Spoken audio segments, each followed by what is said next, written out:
तो साथियों, चलो हम चलते हैं राजस्थान की सैर करने को, और एक अलग माहौल में हम बातचीत करना चाहेंगे। घणी खंबा रूमा जी। घणी खम्मा राम राम, नमस्कार जी। तो रूमा जी, हम शुरू करते हैं आपके बचपन से।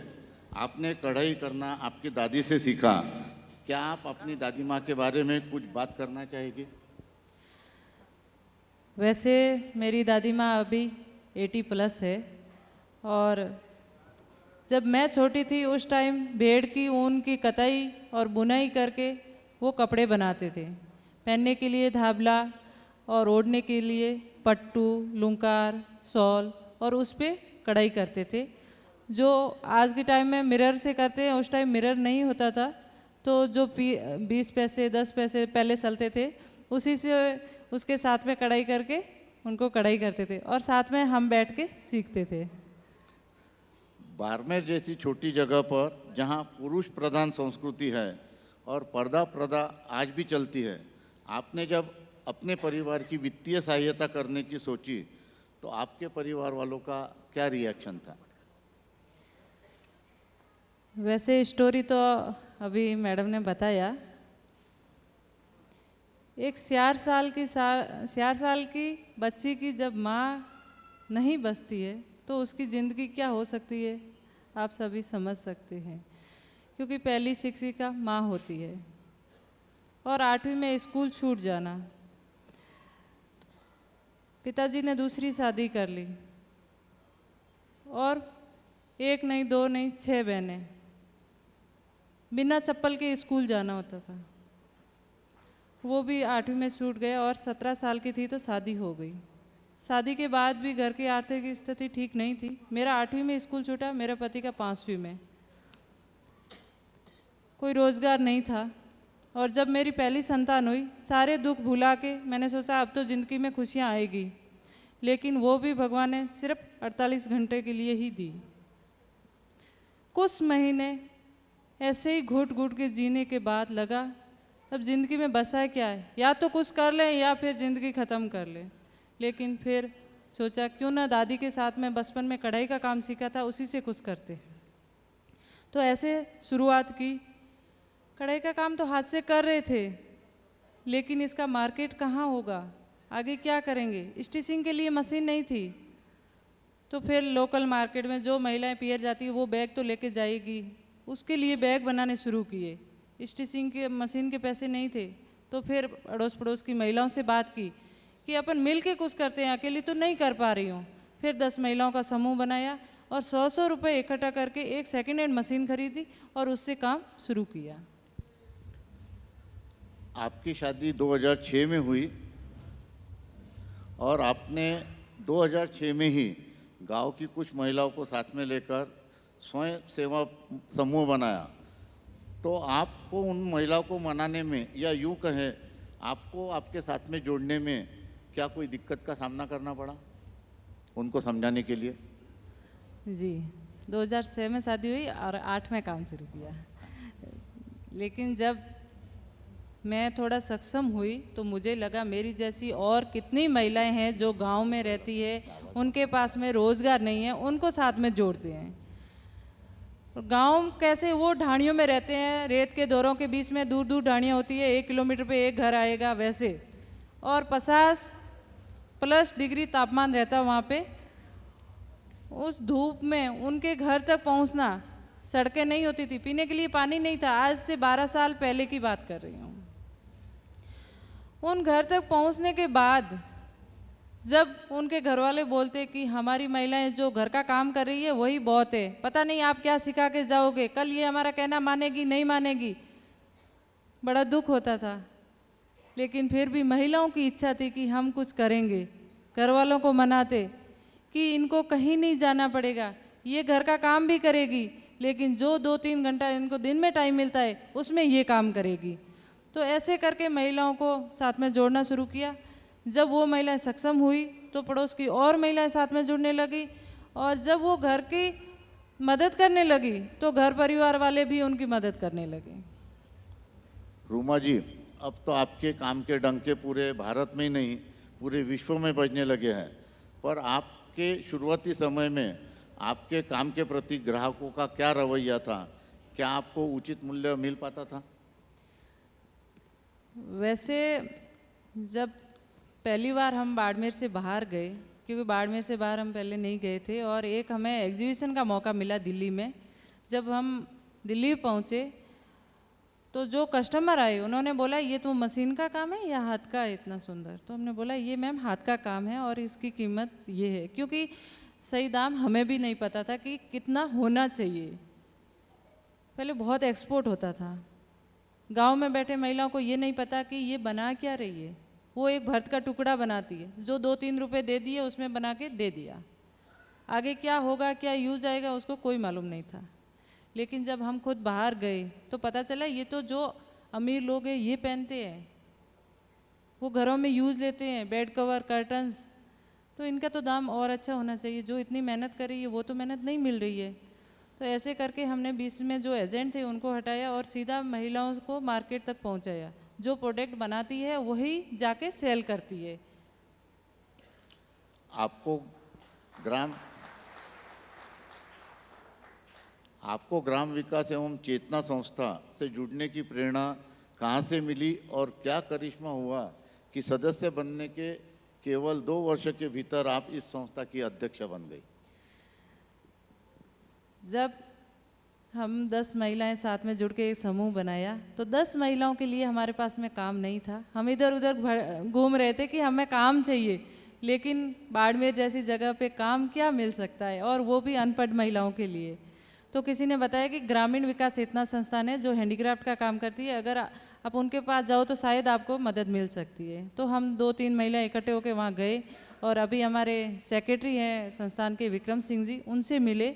हमने बोला कि हमारा 10 महिलाओं का समूह है, हम काम करना चाहते हैं, अगर आप हमारी हेल्प करो तो उन्होंने बताया कि काम तो है लेकिन यहाँ की महिलाएं काम करना ही नहीं चाहती, एक बार आती है फिर वापस ही नहीं आती है। आप आज आए हो कल आओगे नहीं आओगे, पता नहीं आपको कैसे कपड़ा दें। तो हमने बोला हमारे पास में काम नहीं है, हम इसलिए आए हैं, हमें काम की ज़रूरत है, आप एक बार भरोसा करिए। तो फिर उन्होंने हमें सैम्पलिंग का काम दिया। जब हम सैंपल बना के लेके गए तो उनको बहुत पसंद आए और हमें 3 दिन का ऑर्डर दिया गया कि ये 3 दिन का काम है, आप करके लेके आइए। जब वो 3 दिन का ऑर्डर मिला तो हमें कितनी खुशी हुई होगी वो हम ही जानते हैं। और हम वो काम लेके गए, दूसरे दिन लेके वापस आए तो बोला कि मैंने कहा ना आपसे काम नहीं होगा, कल लेके गए आज वापस आ गए। लेकिन हमने बोला ये हम बना के लेके आए हैं, तो ये कैसे पॉसिबल है कि 3 दिन का काम एक रात में कैसे करके ले आए। लेकिन खुशी इतनी थी कि हम सो भी नहीं पाए, पूरी रात बैठ के काम किया और सुबह वापस लेके आए। तब उनको भी हौसला मिला कि वास्तव में ये काम करने वाले हैं, तो हमारी मदद करनी शुरू की उन्होंने और ऑर्डर लेके आए। आज भी वो हमारे साथ में हैं और हम महिलाओं के लिए इतना कर रहे हैं, उनके लिए उनका भी मैं शुक्रगुजार हूँ। और उसके बाद में जब हमने एग्जीबिशन किया और हमारा पहले एग्जीबिशन में 15,000 की सेल हुई थी, लेकिन वहाँ से हमें ये मिला कि अगली बार जब हम आएंगे तो अच्छे से तैयारी करके आएंगे, क्योंकि पहली बार जा रहे थे, पता नहीं कैसा रेस्पॉन्स मिलेगा। नेक्स्ट टाइम जब हम गए तो हमारी सेल कितनी हुई होगी आप बता सकते हैं कोई?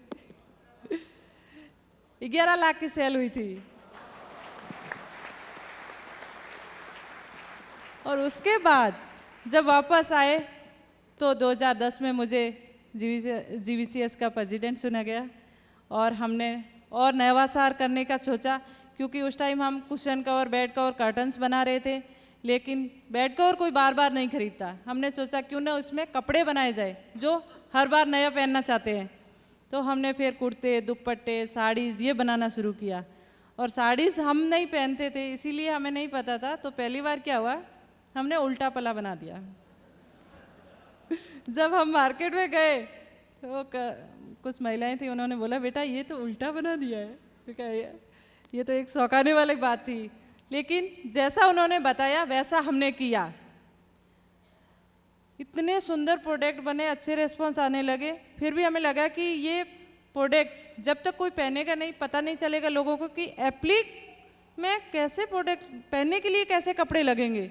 फिर हमने सोचा क्यों ना फैशन शो किया जाए, क्योंकि फैशन शो एक नाम सुना था कि छोटे कपड़े पहनते हैं वही फैशन होती है, ये नहीं पता था कि हेरिटेज फैशन शो भी कर सकते हैं। तो इधर उधर पता किया तो किसी ने बताया कि नहीं, आप फैशन शो कर सकते हैं, अपने जो हेरिटेज लुक के कपड़े भी पहना सकते हैं। तो राजस्थान में हेरिटेज फैशन शो हो रहा था, उसमें हमने पार्टिसिपेट किया, रिक्वेस्ट किया उनसे कि हमें फैशन शो करना है। तो उन्होंने बोला कि यहाँ पे बड़े डिज़ाइनर फैशन शो कर रहे हैं, आप कैसे कर पाओगे, आप आर्टिजन हो। लेकिन हमने बोला हमारी इच्छा है, एक बार मौका दीजिए। तो वहाँ से मौका मिल गया था, लेकिन आगे चैलेंज ये था कि आप कॉस्ट्यूम डिज़ाइन कैसे करेंगे। जो डिज़ाइनर बना के लेके आ रहे हैं वो तो एक थीम के साथ आएंगे। हमने बड़े एनजीओ से मदद मांगी दिल्ली में कि हमें फैशन शो करना है, आप हमारी हेल्प करिए। तो उन्होंने बोला आपका ये लेवल नहीं है, आप जहाँ पे फील्ड में काम कर रहे हैं आपके लिए वही बहुत है। यहाँ पे जो बड़े डिज़ाइनर शो कर रहे हैं, और डिज़ाइनर कौन थे, बीबी रसेल जो बांग्लादेश से हैं। अभी सर मिले तो मुझे बहुत खुशी हुई कि मैंने पहला शो बीबी रसेल के साथ में किया था। और अब्रामन ठाकुर, हेमंत त्रिवेदी, रोहित कामरा ऐसे डिज़ाइनर आ रहे थे। लेकिन जब हमें ये मिला कि आप इस लेवल के नहीं हो, तो हमें लगा कोई मदद करने वाला नहीं है, लेकिन ये फैशन शो हम ज़रूर करेंगे। तो वापस आके हमने खुद ने कॉस्ट्यूम डिज़ाइन किया, नेट से कोई मेजरमेंट निकाला, कैसे करके हमने वो फैशन शो का कलेक्शन बनाया। डर ये था कि कैसा लगेगा पता नहीं, लेकिन जब रैंप पे आया सारे लोग खड़े होकर तालियां बजा रहे थे।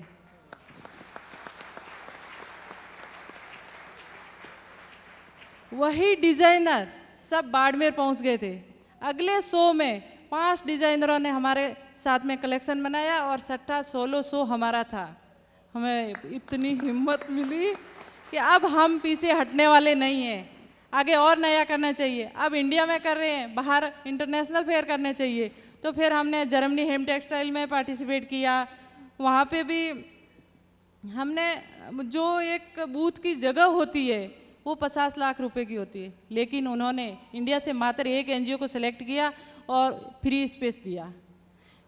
राजस्थान की गवर्नमेंट ने सपोर्ट किया, वहाँ आने जाने का खर्चा दिया, वहाँ से हम गए। वहाँ जाके हमें और अच्छा अनुभव हुआ कि कैसे लोग अपनी हाथ की कला को कितना महत्व देते हैं, कितनी इज्जत करते हैं। मुझे बहुत अच्छा लगा कि अब हम पीछे नहीं हटेंगे और साथ में और कुछ नया करेंगे और अच्छा करेंगे। फिर हमने फैब्रिक सेंस करना शुरू किया, सिल्क में, चंदेरी में अलग अलग तरह की साड़ियाँ बनानी शुरू की। अभी मैं आपको दिखाऊंगी, मैं सैंपल भी लेके आई हूँ। वैसे वीडियो लाना था लेकिन वो नहीं ला पाए। तो ऐसे करके 10 महिलाओं से शुरू किया था, आज 22,000 प्लस महिलाएं हैं। मैंने मेरा फैशन शो करने के लिए कई रिक्वेस्टें करनी पड़ी, लेकिन आज मैं पूरी इंडिया में जो ट्राइब्स आर्टिजन हैं उनके लिए शो ऑर्गेनाइज करवाती हूँ अलग अलग स्टेट में। मुझे लगता है कि जो बाड़मेर से पैसेंजर ट्रेन चली थी वो अब बुलेट ट्रेन में कन्वर्ट हो गई है और ज़्यादा से ज़्यादा आप काम करेंगी ही। आपको जब बड़े पैमाने पे प्रोडक्शन करने की ज़रूरत थी, फैशन की दुनिया तक पहुंचना था, तब आपको कुछ वित्तीय सहायता यानी फाइनेंस का कुछ प्रॉब्लम हुआ क्या? अब तो आपको सारी दुनिया जानती है, अभी प्रॉब्लम नहीं। जब स्टार्टिंग में आपको ऐसी दिक्कतें महसूस हुई क्या? शुरू से दिक्कतें ही महसूस हुई, लेकिन 100 रुपये से काम शुरू किया था तो सारे मैनेजमेंट करना सीख गए थे। जितना था उतने में बनाना सीख गए थे। मेरा घर आज भी वैसा ही है जो आज से 12 साल पहले था, लेकिन गांव के आर्टिजनों के घर में, रवैये में, रहने में, सब में बदलाव आया है। महिलाओं का एक सपना है कि हम नहीं पढ़ पाए लेकिन हमारी बेटियों को ज़रूर पढ़ाएंगे, इसलिए वो काम करती है। 2016 में पहली बार आप राजस्थान हेरिटेज वीक में जब रैंप पर आई, जहाँ फैशन डिज़ाइनर काफ़ी रहते हैं, बड़े बड़े हील पहन के चलते हैं, और आपको जब आपका अनुभव वो कैसा था? उस टाइम फैशन शो में आप कह रहे हैं बड़े बड़े हील्स पहन के चलते हैं, मैंने मेरी दादी माँ का धाबला पहन के चली थी।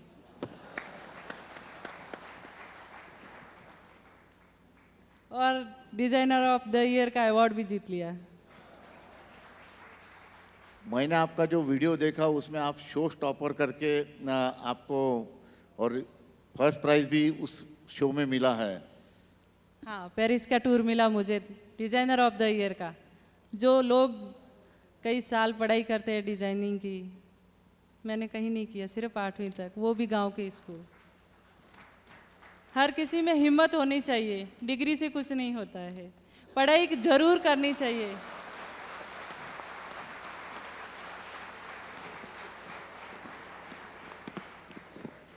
आज के टाइम में क्या है, बच्चे कला से दूर भाग रहे हैं। मैं कहती हूँ कला से जुड़े रहो। इतना बड़ा हब है अपना इंडिया कला में, लेकिन सब लुप्त हो रहा है। पढ़ाई के साथ में कला भी ज़रूरी है। मैंने पढ़ाई नहीं की, जाती हूँ, कभी कभी लगता है कि इंग्लिश में बोलते हैं मुझे समझ में नहीं आता है, लेकिन फिर सोचती हूँ इनको भी तो हिंदी नहीं आती होगी ना।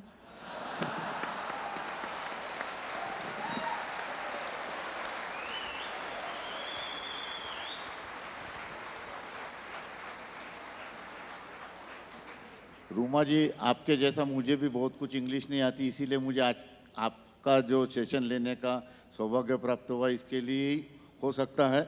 आप जिस पोजीशन पर हैं, अगर आपको प्रारंभिक शिक्षा अच्छी मिलती तो इसमें और आप जो अभी काम कर रही हो उसमें और क्या प्रोग्रेस हो सकता था, इजाफा हो सकता था, या हम ये जानना चाहते हैं कि आपके ख्याल से सफलता में शिक्षा का कितना योगदान है?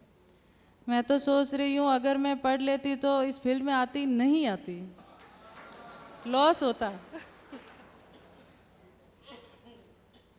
कि आप आया सोचा कि आप 22,000 महिलाना जो काम दिया तो बिना ना जो आत्मनिर्भर से बनाया तो भी मत थाना कितनी खुशी मिली और कितनी बड़ी आपकी भूमिका थी? बहुत अच्छा लगता है जब एक महिला, पति गुजर जाता है, 3 महीने की बच्ची के साथ रहती है, खाने के लिए रोटी नहीं होती है, सूखे टुकड़े पानी में भिगो के खाती है, और आज वो पूरा घर चला रही है अच्छे से, वो खुद सक्षम हो गई है, तो उसको देख के ही मुझे बहुत खुशी होती है। जो महिला चाहती है मैं मेरे बच्चों को पढ़ाऊंगी, लेकिन वो पढ़ा नहीं पाती है, मेरे पास आती है कि रूमा जी मुझे कुछ भी काम दे दो, मुझे बच्चों को पढ़ाना है। उनको काम मिलता है। आज वो उत्तराखंड के माणा गांव में वहाँ पे मास्टर ट्रेनर के रूप में सिखा रही है और उनको 1 लाख का पैकेज मिला है, तो मुझे और क्या खुशी हो सकती है। आपको इतने सम्मान पुरस्कार मिल रहे हैं, राष्ट्रपति के हाथों भी आप अभी सम्मानित हो चुकी है। आपको इन समारोह में कैसा महसूस होता है? क्या आपको एक वीआईपी वाली फीलिंग आती है या आपको इस समारोह की आदत पड़ चुकी है? जब काम शुरू किया तो मुझे नहीं पता था कि एक सुई धागे के काम से कोई सम्मान भी मिलेगा। सबसे छोटा काम क्या होता है? सुई धागे का। लेकिन आज सुई धागा मुझे आप सभी के सामने ले आया है। कभी कभी तो सोचती हूँ सपना देख रही हूँ, लेकिन अब आप कह रहे हैं जैसे आदत हो गई है। इन सत्कारों पर आपका परिवार या आपके समाज में या आपके गांव में, जब आप, जैसा कि राष्ट्रपति भवन में जो कार्यक्रम हुआ उसको पूरे टीवी पे दिखाया गया, तो आपके बाड़मेर में लोगों ने किस तरह से खुशियाँ जाहिर की अपनी अपनी? किसी को भरोसा नहीं था जब काम शुरू किया, तो घर वालों को भी नहीं भरोसा था कि ये क्या कर पाएंगे। लेकिन जब मैं महिलाओं के घर जाती तो मुझे उनके घर में जाने के लिए 100 बार पूछना पड़ता था, उनसे रिक्वेस्ट करनी पड़ती थी। लेकिन आज वही गांव के लोग, एक महिला को बोलती हूँ कि दिल्ली में एग्जीबिशन है, आपको जाना है, 10 महिलाएं तैयार होती है। इतना बदलाव आया है 10 सालों में। अभी जैसा कि आपने कहा कि आपको 6 महीने है, आपसे जो छोटी है, पहले जो आप कोई को कुछ बोलना चाहती थी या मैसेज देना चाहती थी, उस वक्त जो लोग सुनते थे, और आज जो अगर आप सुनते हैं, आप बोलती है तो कितना सुनते हैं, उसमें आपको कैसा महसूस होता है? जब मेरी शादी हुई, मेरा भी बाल विवाह ही था क्योंकि 17 साल की थी, लेकिन मेरे साथ में 5 और बहनों की शादी थी जो 3 साल से 10 साल के 20 की सब। उस टाइम समझ नहीं थी, कोई बोल नहीं सकता था, घर में कोई स्त्री नहीं बोल सकती कि मैं इसकी शादी नहीं करूँगी। लेकिन जब वो बड़ी हुई और इधर मैं बड़ी हो गई तो मेरी 2 बहनों की मैंने दूसरी बार शादी करवाई। अगले महीने आप अमेरिका जाने वाली है, हार्वर्ड यूनिवर्सिटी में जाएंगे। आप क्या कल्पना कर रही है कि वहाँ कैसा रहेगा, वो विदेश में आप कैसा उन लोगों से मिलेंगी, या कैसा हमारी संस्कृति को, जो हमारी राजस्थान की भारतीय संस्कृति है, उनको आप दिखाना चाहेंगे? वैसे हार्वर्ड यूनिवर्सिटी से जब मेल आया, हमने 1 महीना तक तो उनको रिप्लाई भी नहीं दिया क्योंकि वो बुला रहे थे और खुद के खर्चे से जाना है। अब इतना खर्चा करके मैंने कहा वहाँ जाएंगे तो पीछे काम कैसे चलेगा। लेकिन 1 महीने बाद उनका कॉल आया कि ये मंच जो है आप क्यों छोड़ रहे हैं, ये इतना बड़ा मंच आप छोड़ रहे हैं, हम आपको इनवाइट कर रहे हैं। फिर हमने सोचा देखा जाएगा, कोई हेल्प करेगा तो हम जाके आ जाएंगे। तो 1 महीने बाद उनको रिप्लाई दिया और आज उनकी वेबसाइट पे भी चल रहा है कि रूमा देवी वहाँ आ रही है। बड़ा गर्व महसूस हो रहा है कि उस दिन तो हम छोड़ रहे थे उनको अभी वहाँ पे अपने कल्चर के बारे में, अपनी कला के बारे में जो स्टूडेंट्स हैं वहाँ के, उनको एक वर्कशॉप भी की जाएगी और अपने इंडिया के कल्चर के बारे में बताया जाएगा। आपको हम जो रोटरी में काम करते हैं इसके बारे में कोई कार्य की, हमारे कामों की आपको जानकारी है क्या?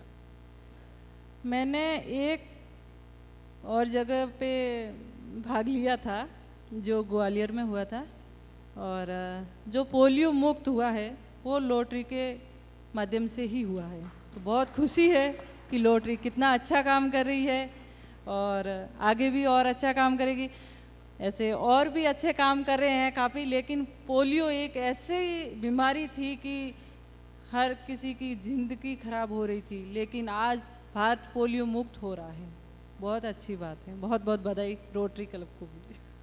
आपके कार्य रोटरी के कार्य का प्रतिबिंब ही है।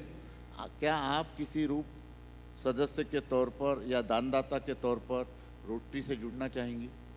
जैसा कि अभी हमारे जो रोटरी इंटरनेशनल प्रेसिडेंट आने वाले हैं, उन्होंने भी आपसे कहा कि अगर आप हमारे साथ में जुड़ती है तो हम आपकी महिलाओं के लिए भी काम करना चाहेंगे। रोटरी और आपकी संस्था मिलके और भी काम बढ़ाएंगी, तो आप हमारे काम के साथ में रहना चाहेंगी? ज़रूर, क्यों नहीं। साथ एक हाथ से ताली नहीं बजती है, 2 हाथ साथ में होते हैं तब बजती है, और रोटरी के साथ में जुड़ के तो और 4 चांद लग जाएंगे। अभी ये इन दिनों में जो आप इतनी व्यस्त रहती हैं, तो आप आपके परिवार को कितना समय दे पाती है, और कौन से क्षण आपको आपके परिवार के साथ में बिताना पसंद करती है? वैसे मैं बताऊं, 12 साल में एक दिन भी घर पे नहीं रही, और केबीसी के बाद में तो बाड़मेर में भी नहीं रही। ये हालत है। आपका जो हुनर है, आप जो काम करती हो, कपड़े पे सिलाई है, डिज़ाइनिंग है, तो उसका कोई हमारे महिलाओं को, जो हमारी महिला सदस्य हैं, उनको कुछ दिखाना चाहेंगे आप? जी। आपकी जो कला है वो।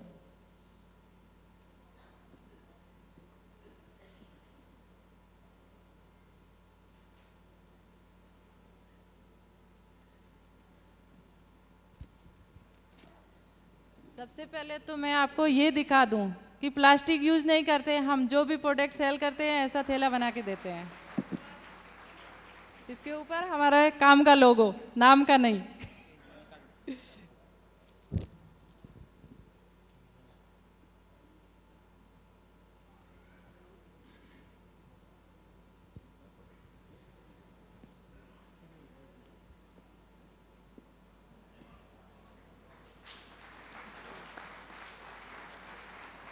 ये एप्लिक कटवर्क चंदेरी पे दुपट्टा है।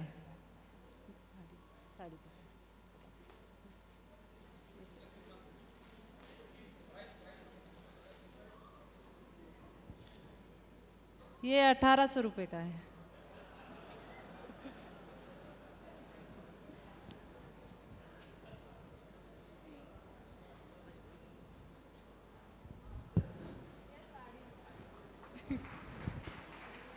ये साड़ी है और 1 महीने में 1 साड़ी तैयार होती है। हाँ, प्राइस बताऊंगी, पहले काम बता देती हूँ। इसको कटिंग करते हैं। पहले जो सैनी और हथौड़ी से लकड़ी की नक्काशी होती है वैसे कपड़े को कट किया जाता है। फिर दूसरे कपड़े पे पेस्ट करते हैं। ग्वार का गम होता है जो पाउडर होता है, उसको पानी में घोल के इसको कपड़े को पेस्ट करते हैं। पेस्ट करने के बाद में ये महिला के पास जाता है जो सुई की नोक से कपड़े को अंदर मोड़ के तुरपाई करते हैं। जो ये वर्क दिख रहा है पूरा सुई और धागे से किया हुआ है, पूरा तुरपाई किया हुआ है। उसको 15 से 20 दिन लगते हैं एक साड़ी को बनाने में। उसके बाद में 12 घंटा पानी में भिगो के रखना पड़ता है, तब वो ग्वारगम छूटता है, फ्री होता है। उसके बाद में ये प्रोडक्ट तैयार होता है। इस साड़ी की कीमत 5,000 से स्टार्ट होती है, 15,000 तक बनाते हैं अलग अलग फैब्रिक में। जैसे टसर सिल्क हो गया, मूंगा मटका, चंदेरी, महेश्वरी, सब तरह के कपड़े यूज़ करते हैं।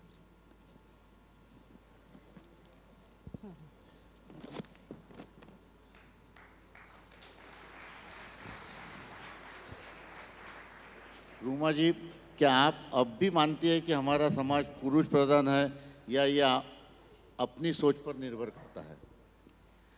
अपनी सोच पे निर्भर करता है। मैं तो मानती हूँ कि महिलाएं अगर ठान ले तो सारा समाज तो उनके साथ ही हो लेगा। महिलाएं खुद ही लगता है, मुझे लगता है, मैं गांव में जाती हूँ कि घूंघट में रहना है, बिना घूंघट नहीं जा सकती। तो जो गांव में महिलाएं रहती है वो कभी बाहर ही नहीं आती है, वो घूंघट से बाहर आ ही नहीं सकती है।